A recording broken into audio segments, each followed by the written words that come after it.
Hi class, welcome to week 7. Okay, so during week 6, we continued our study of illustration in a compositional layout setting by completing our infographic project. Wasn't that a blast?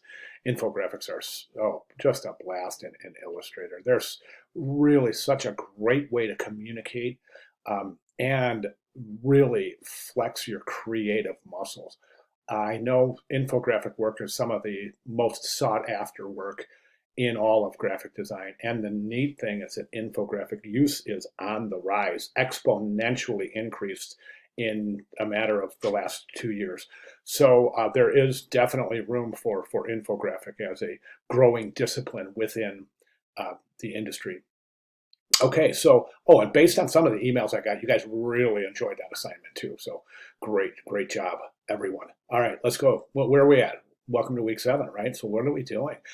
This week, week 7, we're going to do some map making and talk about another really super interesting assignment. This one, again, really giving you a chance to create those, to flex those creative muscles. Okay, keep in mind, guys, this is our second to last week, so we're wrapping it up. Okay.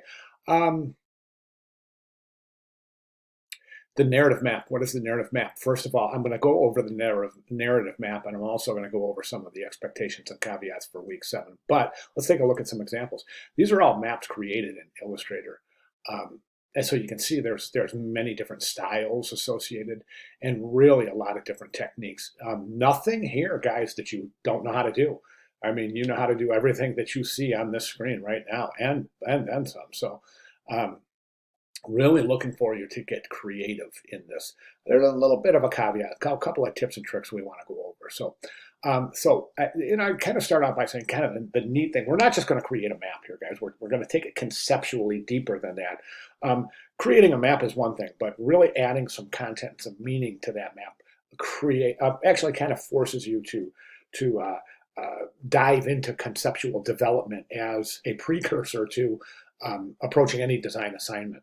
And this is really a fantastic way for you to be able to take a look at some parameters and apply those to the work. So as I said, we're not just creating a map, okay? We're actually creating a narrative through a map. So what I mean by that is the story should illustrate them. The map itself should create a story. That story should illustrate a series of events that have taken place over a period of time. Okay, so if we jump over to the week 7 assignment, we can see right down here, create a detailed map of an area, then add a layer of information that illustrates a specific event or series of events that take place over a period of time. Okay, so that is what we're after. I'm going to show you some really great examples. I'll give you a detailed explanation and description of each as well. So don't forget the narrative created through the map should illustrate a series of events that have taken place over a period of time. Okay, for example, you could create a map showing the location of airports built in California between 1980 and 2020. All right, so again, what do you have here? You've got a series of events taking place over a period of time. That is the building and construction of airports in between this time period of 1980 to 2020. Another example would be creating a map showing a location of new NFL franchises established between 1975 and today. Okay, so you can see through these examples, you can see how we have to depict a series of events that have taken place over a period of time. Here's a great example that shows a map depicting the location of Catholic missions in California between 1769 and 1833. Okay, so as you can see, it's a map. It tells a narrative story because it's depicting these location of these Catholic missions, and the time frame is in between 1769 and 1833. Okay, so you can see this map covers all of the assignment requirements. Here's a great example of a map.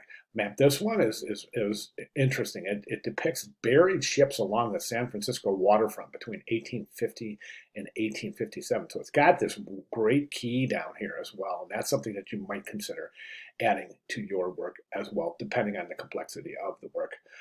Here's a great tutorial for drawing maps in Illustrator. This is a wonderful tutorial. And then here's a video just kind of shows time lapse how to create this kind of effect here. Now, listen, guys, it's really important. The research is of the utmost importance here, guys, obviously, right? And as you can see, as we kind of develop through the class, you can see the application of research is becoming more and more relevant in each subsequent assignment.